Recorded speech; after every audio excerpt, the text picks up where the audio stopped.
Oke. eh Oke, bismillahirrahmanirrahim. Assalamualaikum warahmatullahi wabarakatuh. Jadi, sebelumnya kami dari kelompok 11, saya sendiri Rifki Rahmatullah. Ada teman saya juga namanya Ahmad Rizal Destrian Hidayat dan Muhammad Abu Yazid Nurja dengan NIM 20231043. di sini kami akan membawakan materi chapter 17 ya, dari tentang hipotesis testing atau pengujian hipotesis. Di sini kita menggunakan dari sumber BRM, Business Research Methods, edisi 12, Chopper. Nah, next. Di sini ada beberapa quotes, ada quotes dari Edward Teller ya, yang mengatakan bahwa a fact is a simple statement that everyone believe it is innocent unless found guilty. A hypothesis is a novel suggestion that no one want to believe it is guilty until found effective. Jadi ada yang mengatakan bahwa fakta itu kenyataan yang semua orang pasti percaya pernyataannya. Tapi sampai terbukti fakta itu benar adanya. Sedangkan kalau hipotesis itu hanya sugesti yang tidak ada orang percaya, kayak misalkan perkiraan orang itu siapa yang percaya gitu. Sampai benar-benar itu terbukti baru itu benar efektivitasnya. Next. Masuk, kita akan ada objektif ya. Pembelajaran yang semoga dipahami ada 6. Ada sifat dan logika pengujian hipotesis, terus perbedaan yang signifikan, terus masuk ke prosedur pengujiannya, terus masuk ke uji parametrik dan non parametrik, masuk ke faktor-faktor, terus kita menginterpretasikan statistik uji. Nah, terus kita masuk apa dan kenapa hipotesis. Jadi next saja. Jadi maksudnya di sini apa dan kenapa hipotesis. Jadi hipotesis itu yang kita tahu teman-teman, yang sudah kita pelajarin juga ya di SKB 2. Jadi hipotesis itu maksudnya praduga atau anggapan atau mungkin kira-kira atau anggapan seseorang, atau mungkin bisa juga bahasa kasar itu tuduhan ya. Dan kenapa ada yang namanya hipotesis? Pengujian. Jadi hipotesis ini gunanya untuk membandingkan suatu atau pengujian konteks. Kalau kita dalam bisnis, bayangkan kita lagi mau ngambil keputusan nih. Kita mau buat luncurin promo diskon gede-gedean. Misalkan kita juga punya toko, teman-teman punya toko, eee, nggak pengen dong teman-teman setelah buka, "Ah, kira-kira aku buka toko ini bakal sukses ke depannya nih." Kan nggak ada yang tahu ya, itu jatuhnya kan gambling ya. Nah, itu gunanya hipotesis, bukan feeling doang. Jadi kenapa hipotesis ya, bisnis itu butuh bukti teman-teman, bukan hanya sekedar feeling. Next. Nah, penggunaan hipotesis ini ada 2, nol dan alternatif. Dalam konteksnya apa? Nol itu tidak ada perbedaan, maksudnya apa? Berarti ini hanya sekedar asumsi. Eee Orangnya cuma main aman, safe, nggak ada pergerakan, nggak ada perbedaan lah. Sedangkan alternatif, itu ada perbedaan. Maksudnya, itu ada dugaan kita. Ini bisa dari 2 arah nanti, bisa two tail atau one tail. Maksudnya apa? Itu bisa dari 2 arah, bisa naik, bisa turun, atau satu arah aja bisa naik aja. Next. Contoh nih, ada contoh, yang aku buat nih beberapa. Misalkan contohnya kita pakai, topiknya apakah promo bikin sales naik? Nah, hipotesis nol. Kan tadi kita contohnya di H0 itu tidak ada perbedaan ya, atau mungkin sekedar asumsi, pernyataan seseorang. Jadi katanya H0, hipotesis nol bilang, "Oh, ini nggak ada efek sama sekali, sama aja kayak biasa." Jadi promo maupun ada promo nggak ada promo, asumsinya ya nggak ada bedanya, nggak ada efeknya. Sedangkan hipotesis alternatif, di penjelasannya HA ini adalah ada perbedaan di sini. Nah, ada dugaan, bisa dari 2 arah. Oh, ada efek ternyata, sales-nya naik beneran. Nah, itu kan dari berarti ada satu arah ya, dia pakai one tail, berarti cuma naik nggak ada turunnya gitu. Nah, nanti dari 2 hipotesis ini, nanti akan dijelaskan oleh teman-teman saya yang ada mungkin Kibo dan Gendon ya ke depannya, untuk ngejelasin, eee, tahap pengujian hipotesis ini gimana sih selanjutnya itu.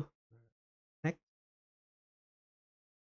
Nah, kita masuk ke tahap signifikansi statistik. Jadi sebelum masuk kita ke penjelasan untuk mencari tahap pengujian, kita harus mensignifikansikan dulu statistiknya. Maksudnya apa? Kita menilai keakuratan pada hipotesis.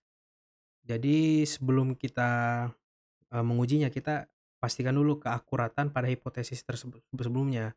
Nah, itu tujuan dari pengujian signifikansi. Nah, terus tugas statistiknya untuk ngapain? Nah, dia yang akan memutuskan nanti adanya perbedaan, data ini signifikan enggak sih atau tidak signifikan, atau mungkin kebetulan doang atau cuma sekedar, oh random aja, kayak acak aja datanya gitu. Ini contoh tabel yang sudah kita buat. Pada tahap signifikan, itu tabel datanya akan selalu naik, polanya jelas. Misalnya kita pakai, sampel 100 voucher, 100 unit parfum deh. Nah, dia tuh tiap harinya bakal naik tuh, polanya jelas kalau tabelnya signifikan. Dengan adanya itu, oh makin hari 100 nambah 10, naik 10, plus 12, 112, 108, 105, gitu kan polanya jelas ya, dia selalu naik gitu. Promo-promo penjualan yang kayak gini bisa bikin naik ternyata. Nah, itu ada terus di bawahnya tabel ada tulisannya P kurang dari 0,05 itu artinya P value atau P nilai dari, eee, hasil yang didapat dalam hitung-hitungan. Nah, nanti kalau misalkan P kurang dari 0,05 dalam konteksnya nilainya kurang dari 0,05 atau 5%, berarti ada efeknya beneran, bukan yang secara random. Sedangkan yang tidak signifikan kita bisa lihat bandingkan. Dia tuh datanya secara naik turun acak, terus kayak dalam konteks kayak hari ini 100 nih nilai variabelnya sama doang, nggak ada bedanya. Nah, besoknya turun 95, besoknya lagi 105 tiba-tiba naik, tiba-tiba turun lagi 98. Nah, itu akan merubah P value-nya menjadi 0,05 atau sekedar 5%. Berarti, oh kebetulan doang ternyata, nggak ada voucher. Oh berarti pendapatan kita itu di hari itu nggak ada promo, ya hoki jatuhnya. Nah, ini adalah grafik fluktuasi acak kalau misalkan dia tuh tidak, eee, konsisten ya, tidak jelas ya. Polanya naik turun acak. Jadi dia kadang naik, kadang turun, kadang naik, kadang turun, kadang turun, kadang naik, kadang naik, nggak balance. Sedangkan kalau efek nyata, yang beneran ada efeknya, yang signifikan dia bakal ada grafik nyatanya kayak dia selalu naik, selalu naik, selalu naik. Nanti mungkin selanjutnya bakal dijelasin teman-teman saya untuk bagaimana sih tahap pengujian yang baik dan benar, dan akan dijelaskan juga maksud dari 0,05. Lanjut. Baik, izin menjelaskan mengenai tingkat signifikansi. Di sini ada pun contoh yaitu tabel resiko, di mana di dalamnya ada A atau tingkat signifikansi, lalu ada resiko salah tuduh, serta kapan dipakai. Nah, untuk di case kali ini kita menggunakan 0,05 atau resiko salah tuduhnya sebesar 5%. Nah, kapan sih resiko salah tuduh 5% ini digunakan? Baiknya untuk riset marketing atau bisnis, dikarenakan 5% ini sebagaimana patokan standarnya lah. Nah, untuk berikutnya ada 0,01 atau resiko salah tuduhnya sebesar 1%, yaitu dipakai untuk obat, biasanya untuk keputusan medis. Dikarenakan medis ini harus pasti, maka tingkat resiko salah tuduhnya uh, tidak mungkin untuk sebesar itu, maka dari itu di sini ada 1%. Lalu ada 0,10 atau 10%, resiko salah tujuhnya sebesar 10%, yaitu digunakan untuk eksplorasi awal, biasanya untuk riset, riset eksplorasi. Lalu untuk tingkat signifikansi A biasanya 0,05, artinya risikonya sebesar 5%. Berikutnya next. Oke, nah untuk tingkat signifikansi ini, di sini akan saya jelaskan kenapa sih kita itu pakai 5%. Nah, di dalam suatu bisnis itu kan kita pasti menerima yang namanya resiko. Tidak mungkin juga resiko kita itu sebesar itu. Jadi kita minimalisir lah yang namanya resiko itu. Di sini ada risiko 0% atau sama dengan nggak mungkin lah adanya risiko itu kalau misalnya dia main safety itu biasanya risiko 0%. Cuman di sini kita nggak pakai, kita pakainya risikonya yang 5%, yang berarti masih aman untuk keputusan bisnis atau keputusan yang akan diambil ke depannya. Lalu untuk resiko 50%, makanya hasilnya gambling atau nggak ilmiah, nggak normal gitu loh teman-teman. Jadi kayak bertaruh aja jatuhnya itu, makanya kita nggak pakai di sini. Untuk contoh aja nih, ada riset promo yang sudah dijelaskan sama Kak Kiki tadi, yaitu untuk tingkat signifikansinya ini kan ada 0,05 resiko salah atau 5% resiko salah. Di sini sebagai contoh aja, nolnya promo nggak efektif akan berarti benar. Ini lalu ada HA promo efektif, padahal sebenarnya enggak. Di case 1 memang promo ini benar, tetapi di case 1 promo ini dibilang enggak efektif. Nah, sekalinya memang benar promo ini tidak efektif. Nah, lalu untuk HA-nya dikatakan promo ini efektif, padahal sebenarnya enggak. Tetapi di case 2 ini tuh kebalikannya teman-teman. Maka yang katanya promo nggak efektif ini sebenarnya salah. Nah, terus untuk yang HA promo efektif ini sebenarnya benar. Maka dari itu di sini kita ada dua case yang kebalikannya lah, anggaplah ya kan. Kenapa 5%? Karena kita ini di dalam bisnis sanggup rugi 5% demi yakin untuk 90% benarnya. Next.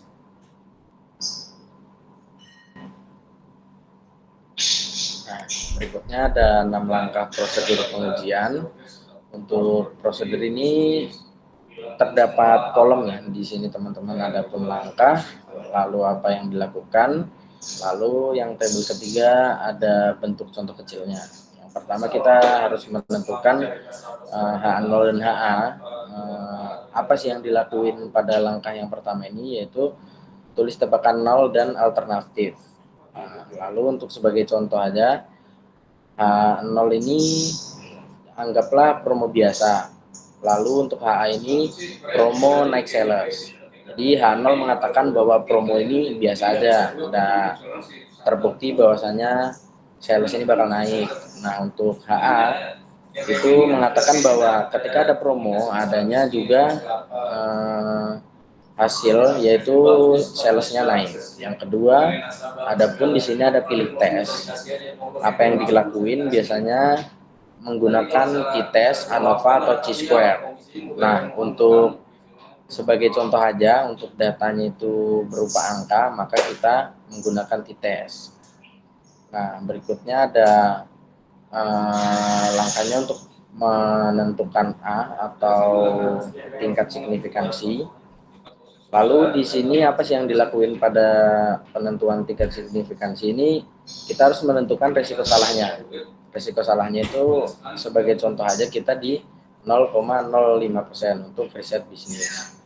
Untuk sebagai contoh 0,05 ini sama dengan 5% risiko. Lalu berikutnya ada menghitung. Untuk hitungan ini biasanya menggunakan Excel atau SPSS. Nah, sebagai contoh hasilnya itu maka nanti akan keluar seperti P value, nilai value, yaitu keluar 0,03 angkanya untuk keluarnya. Lalu ada kritis. Untuk kritis ini yang dilakuin membandingkan nilai P atau P value dengan patokan itu tadi 0,05.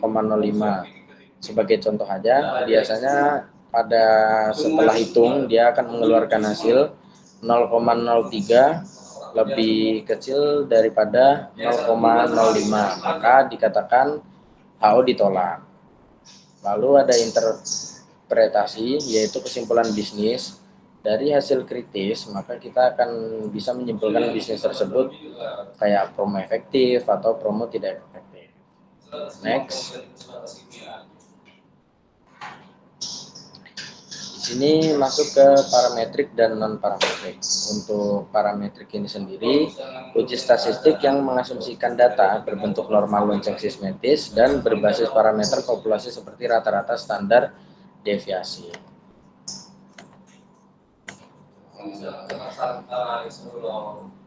Biasanya untuk parametrik ini analoginya yaitu kita harus tepat, maksudnya parametrik ini harus sesuai SOP biasanya. Sebagai contoh aja, kita untuk case memasak pakai resep resmi harus memakai takaran yang tepat, bahan harus berkualitas, butuh oven bagus, maka hasil makanan yang dihasilkan yaitu masakan jadi enak dan presentable atau memiliki power tinggi. Nah, untuk non parametrik sendiri yaitu uji statistik yang tidak mengasumsikan bentuk normal dan bekerja dengan ranking median atau kategori normal atau ordinal. Di sini untuk non parametrik yaitu biasanya sih dia tidak pakai data yang memang sudah berurutan. Biasanya dia masih kayak acak. Nah, untuk analoginya biasa kita balik lagi yang ke masak tadi, kita tuh menggorengnya dengan asal-asalan, apa aja bisa dimasak, bahan seadanya, pancil kecil pun juga bisa, maka yang dihasilkan hasilnya ini tetap ada, tetap bisa dimakan, tapi tidak memiliki power tinggi seperti yang parametrik. Sebagai sederhana, parametrik ini yang sudah tersusun rapi. Kalau untuk yang parametrik ini masih acak dia. Nah, untuk parametrik sendiri datanya bagus, normal, angka, dan besar. Nah, untuk non parametrik ini untuk data jelek atau apa adanya, masih mentah. Next. Berikutnya, adapun perbedaan yaitu pada kolom yang ada di slide PPT, kita adapun aspek parametrik dan non parametrik. Nah, untuk perbedaan sendiri yang pertama ada di asumsi. Nah, untuk parametrik ini asumsinya normal atau variannya sama. Lalu untuk non parametrik dia biasanya tanpa asumsi. Nah, untuk data di parametrik itu berbentuk interval atau rasio angka. Nah, untuk non parametrik ini biasanya nominal atau ordinal seperti kategori ya atau tidak, laki-laki atau perempuan. Nah, lalu untuk sentral ini untuk di parametrik adapun dia itu rata-rata biasanya. Nah, untuk non parametrik dia itu berbentuk median atau ranking. Untuk power tersendiri parametrik ini jelas lebih kuat. Nah, untuk non parametrik dia itu lebih fleksibel. Untuk parametrik ini butuh data yang cantik atau normal, sudah terdata dengan baik. Nah, untuk non parametrik biasanya tidak semua data atau apa adanya atau masih mentahan. Next. Untuk berikutnya adapun di sini parametrik itu kan biasanya dia itu angkanya normal. Nah, biasanya di tesnya pakai t-test atau ANOVA yang telah kita pelajari, yaitu yang pada kasus kali ini adapun sebagai contoh saja yaitu skor ujian di 2 kelas ya, datanya berupa angka yaitu 75, 82, 91, 68 dan seterusnya. Untuk tesnya memakai t-test. Kenapa parametrik? Dia itu dikarenakan angka dan juga normal. Nah, untuk kasus yang kedua, adapun penjualan toko, datanya berupa rupiah, dia itu 5 juta, 6 juta, dan seterusnya. Lalu untuk tesnya memakai ANOVA. Kenapa parametrik? Dikarenakan angkanya ditambah dengan normal. Nah, untuk berat badan, kalau untuk berat badan ini sama aja kayak t-test. Dia itu kalau t-test ini berbentuk angka sih biasanya. Kalau misalnya yang ANOVA ini mungkin di sini skalanya di rupiahnya kali ya. Untuk non parametrik selanjutnya dia itu ada kategori aneh atau biasanya menggunakan chi-square atau mean weight mean. Untuk kasusnya yang pertama ada suka atau tidak suka produk tersebut. Untuk datanya yaitu iya atau tidak untuk tesnya menggunakan chi-square. Lalu kenapa dia parametrik? Dikarenakan berbentuknya kategori suka atau tidak. Untuk kasus kedua yaitu ranking preferensi. Untuk datanya yaitu ada yang nomor 1, nomor 2, dan nomor 3. Dia menggunakan Mann-Whitney. Kenapa parametrik? Dia berbentuk urutan pertama, kedua, dan ketiga. Lalu yang terakhir ada jenis kelamin laki-laki dan perempuan. Untuk tesnya kita menggunakan chi-square dikarenakan dia berbentuk kategori jenis kelamin laki-laki atau perempuan. Next.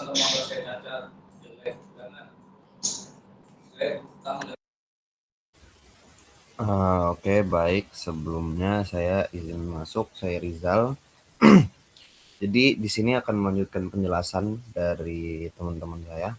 Yang di slide ini akan dibahas tentang kriteria pemilihan uji. Kayak sebelum kita menguji sebuah hipotesis, itu tuh apa-apa aja sih sebenarnya yang perlu kita lakukan. Yang pertama adalah dari skala pengukuran datanya dulu. Yang paling pertama dilihat itu adalah tipe datanya itu apa, kayak apakah data kategori datanya itu data nominal atau data ordinal gitu. Nah, mungkin saya tidak perlu menjelaskan terlalu banyak tentang nominal dan ordinal ya. Selanjutnya adalah melihat lagi selain nominal ordinal, kita lihat apakah data tersebut adalah data yang numeriknya itu adalah interval atau dia itu rasio, dimana kalau interval ini itu angkanya bermakna dan jarak antar angkanya itu pasti kan, cuma dia nggak memiliki nilai nol mutlak. Contoh paling umum lah kita ngelihat tuh kayak suhu apapun lah, kayak suhu ruangan atau kayak gimana, yang dimana 0 derajat Celcius pun itu adalah masih sebuah suhu yang bisa dikatakan ada rasanya gitu kan. Dia bukan nol yang benar-benar nol gitu loh, bukan nol mutlak. Kemudian adalah rasio. Nah, kalau rasio ini itu adalah level sebuah data yang tertinggi gitu dan paling informatif karena dia memiliki nol yang mutlak, yang berarti ketiadaan sesuatu. Contohnya kayak ROI, volume transaksi saham, atau kayak nominal pendanaan UMKM gitu. Kalau semisal hal-hal kayak gitu tuh volume transaksinya itu nol, maka artinya itu memang nggak ada transaksi sama sekali. Nah, kemudian setelah skala pengukuran datanya, kita akan melihat jumlah sampelnya. Nah, apakah analisis ini melibatkan satu sampel, dua sampel, atau banyak sampel? Kemudian setelah kita mengidentifikasi, kita melibatkan beberapa sampel, kita perlu lagi mengidentifikasi keterkaitan antar sampel-sampel tersebut. Contoh, kayak semisal nih, sampelnya itu independen. Dia tuh kelompok sampel yang benar-benar beda gitu. Misalkan kelompok nasabah bank A dibandingkan dengan sebuah kelompok nasabah bank B gitu. Kemudian ada lagi sampel yang berpasangan atau dependen. Contohnya itu kayak mengukur sebuah kelompok atau subjek yang sama pada dua waktu atau kondisi yang berbeda.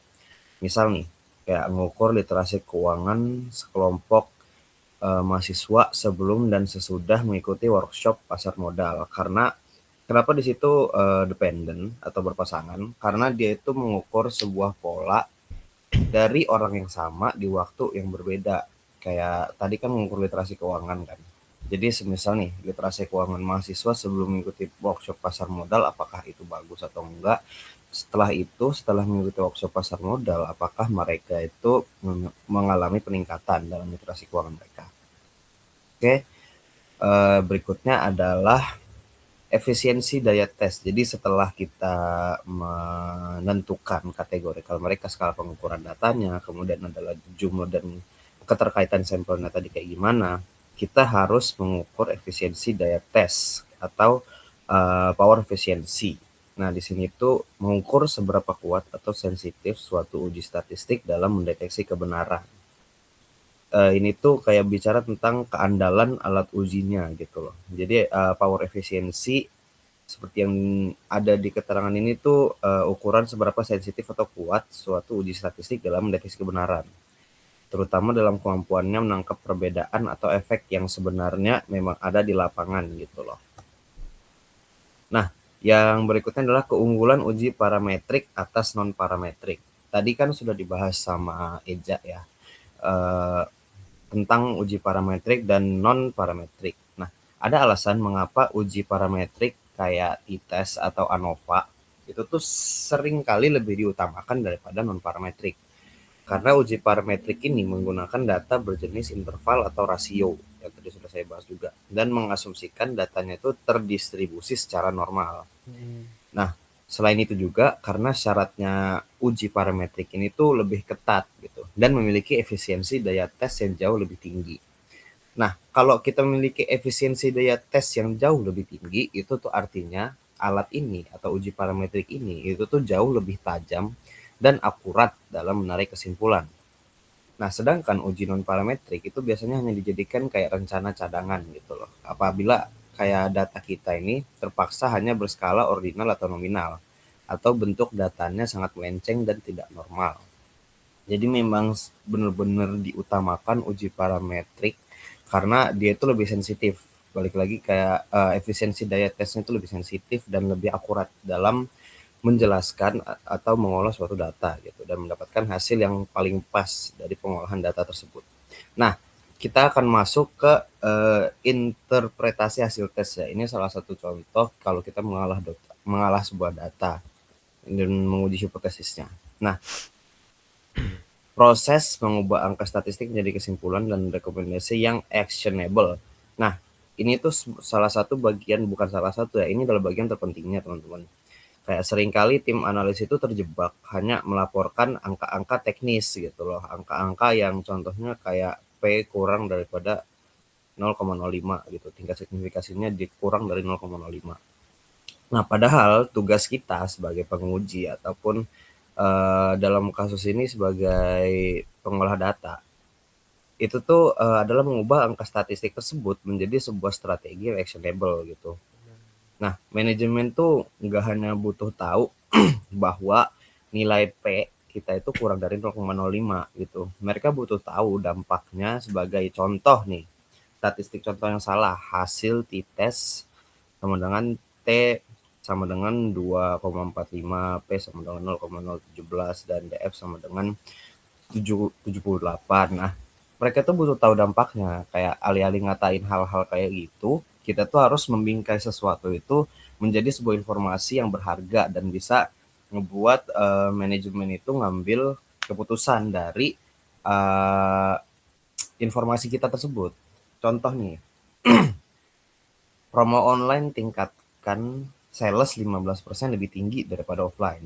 Jadi itu kesimpulannya nih dari hasil t-testnya. Nah, kemudian actionable atau saran dari kita itu adalah realokasi budget 60% ke digital. Potensi revenue tambahan Rp 500 juta per bulan. Nah, jadi dari hasil-hasil yang T sama dengan 2,45 itu tuh diterjemahkan teman-teman. Secara mudahnya itu diterjemahkan. Jadi statement yang ada di bawah ini actionable dari contoh yang benar, action yang bisa diambil gitu. Nah, Inilah yang disebut mengubah sebuah data menjadi sebuah keputusan. nah Nah, itu hanya sekedar contoh ya teman-teman. tadi tuh salah satu contohnya ya. Nah, kalau di sini kayak kita tuh ada kasus promo offline lawan kasus promo online, mohon maaf, promo offline versus online. Nah, kalau dilihat juga di sini implementasinya pada evaluasi performa promo offline versus online, secara statistik kita ini ngebandingkan sampel dari 40 toko di masing-masing channel ya. Jadi kayak dari 40 toko ini ada yang promo offline, ada yang promo online gitu. Nah, di offline ini tuh mencetak rata-rata 67.100, sedangkan online ini tembus di 82.300 rupiah.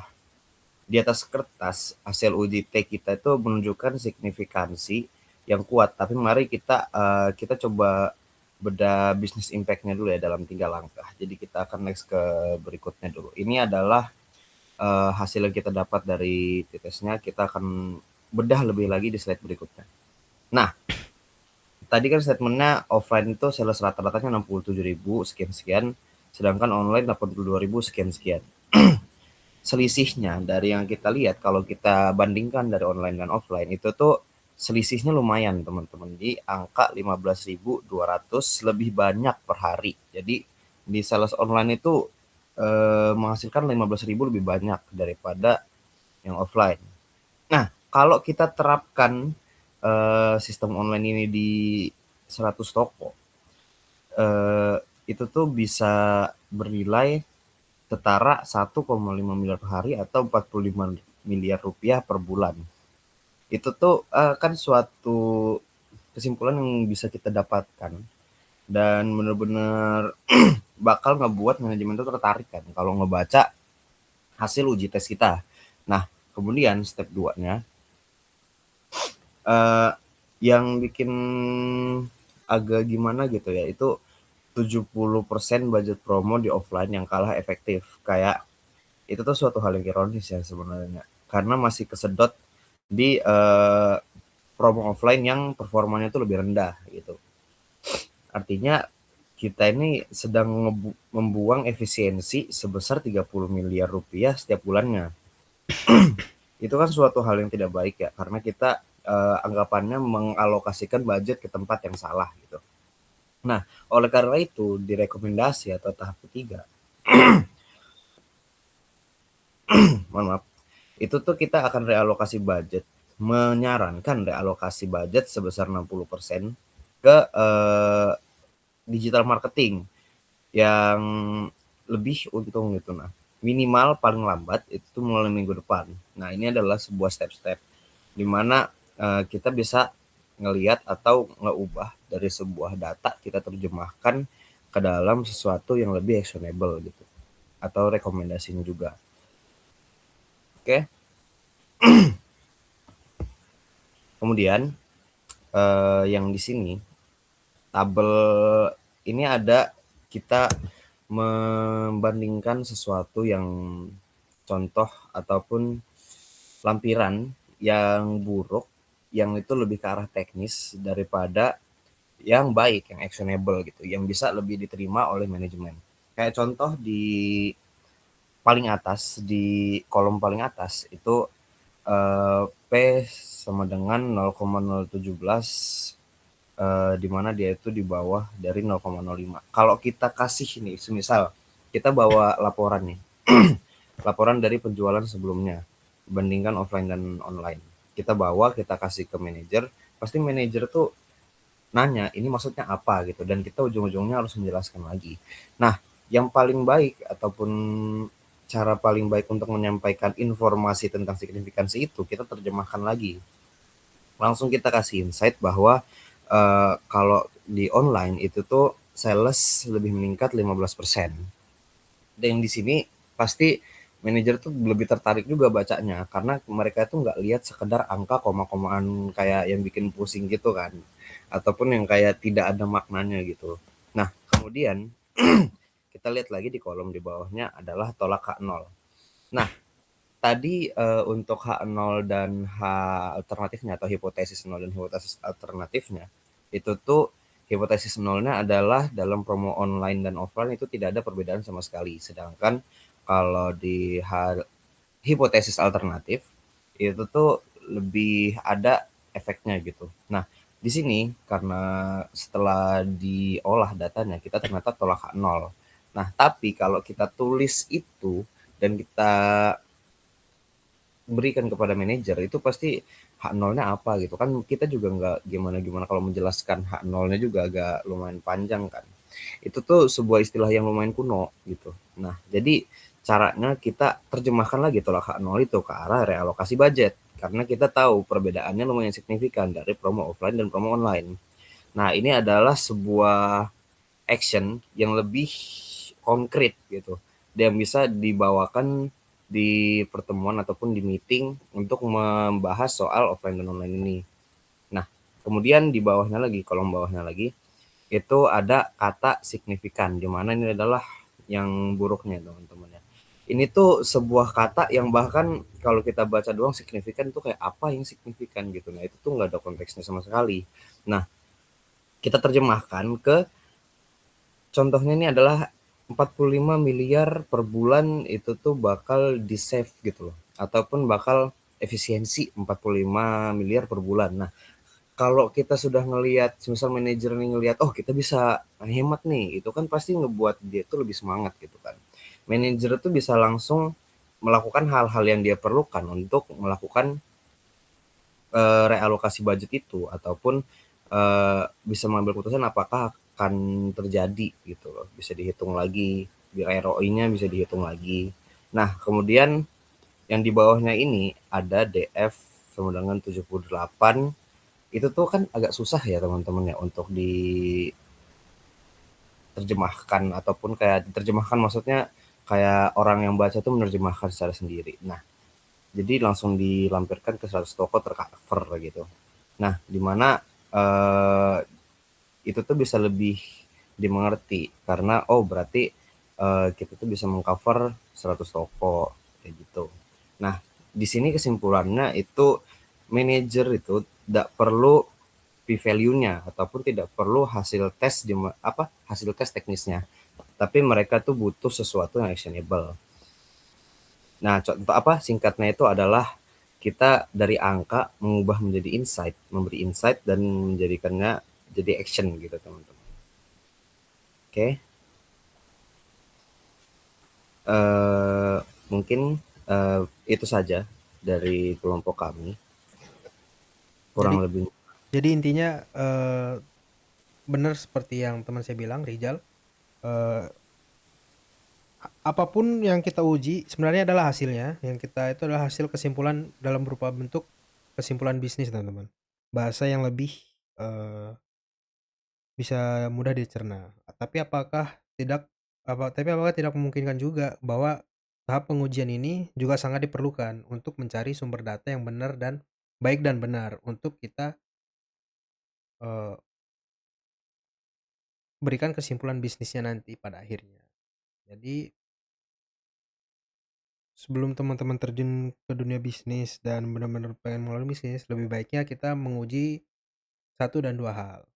Bukan hanya benar-benar untuk gambling dalam bisnis. Mungkin ya, terima kasih. Itu sekian dari materi kami bertiga. Kurang lebihnya dimohon maafkan karena kita manusia masih sama-sama belajar, dan sekian, terima kasih. Oke.